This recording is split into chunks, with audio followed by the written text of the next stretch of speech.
Bravo. Well done, Backyard Vineyards. Now, I have to tell you, right off the bat, I was stunned when I tried the Cab Sauv because, you know, without being mean about it, I never expected the quality that you poured for me tonight. Truly world-class and at phenomenal prices. What the hell is going on at Backyard Vineyards? Because this is some amazing wine, and to be honest, 5 years ago, it was not this level of quality. What are you guys doing? Well, I wish that we had some new technique that I could say we trot it out and patent it, but you know, when you simply just pay attention to small details and take your time and effort in sourcing your fruit, it's the age-old motto, right? You can't make a silk purse from a sow's ear. We're just simply bringing a little bit of the boutique into mainstream, literally. It's nothing earth-shattering, we're just paying attention, right? Simple as that. Beautiful. And do you want to tell me anything in particular about that Cab Sauv that you poured for me? $17 a bottle. I mean, dude, seriously, you're pushing the envelope there in terms of value for money, because in this market, 17 bucks, that puts you on the same level as grape producers from Chile, grape producers from Spain and Portugal. You're talking about some of the best value on the market. So how did you get to that point, and who made the decision, you know, guys, this is the price we have to go with? Well, you know, with the Okanagan and the price people paid for land and things like that, and producers having to recover monies for, you know, $120,000, $130,000, $140,000 an acre. We simply want people to go, wow, I just paid $13 or $14 for what should be a $20 or $30 bottle of wine.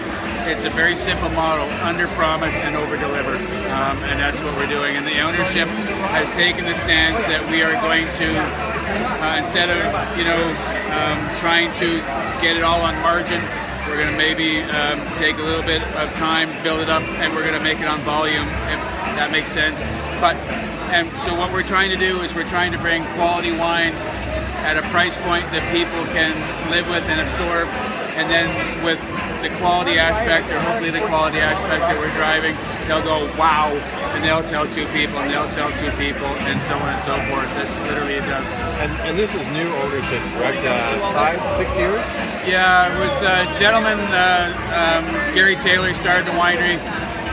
Then he passed it on to Trent Blackwell and Ewan Stewart. And they've been running it since 2009. And when you start out and you have a few hiccups along the way, the inertia it's required to get to above that takes a lot of time. But 2 years now we've been slogging away at it, and to a point where I think we've now gained some traction in the market with our style, our quality, and people are now starting to talk about us. So that's basically, it's every other wineries, you know, we're in the trenches with everybody competing. And now, just a slightly different question. There are a lot of wineries who are doing great work these days, who, despite the fact that 95% of all BC wine is actually consumed within the province, are saying that pushing their wine outside of the province and even outside of the country is the next important step. How important do you think that will be for Backyard Vineyards in the next 5 years? Well, the pie is only so big in British Columbia, and God love them, they are drinking everything we produce, and then some. BQA wines are increasing every year. There seems to be no end, I guess, in the short term for how people feel about British Columbia wines. But eventually we will have to spill out over our borders if we want to expand, right? There's, I don't know, I've lost count, but say north of 200 wineries in this province now. 265. Yeah, so 265, right? We got to find new territory, new frontiers. So you're looking at people moving wines to China, India, as well as across, heading east, Alberta. We're now getting calls from Saskatchewan. A gentleman called me the other day from Quebec. So yeah, so hopefully Canadian governments can, provinces can get together and make our life a little easier, and and then we can help the Albertans and the people from Saskatchewan with some backyard vineyards wines. Beautiful. I think we're all hoping for the same thing. Yeah. James, thank you so much for your time, my friend. Christoph, thank you so much. I appreciate it.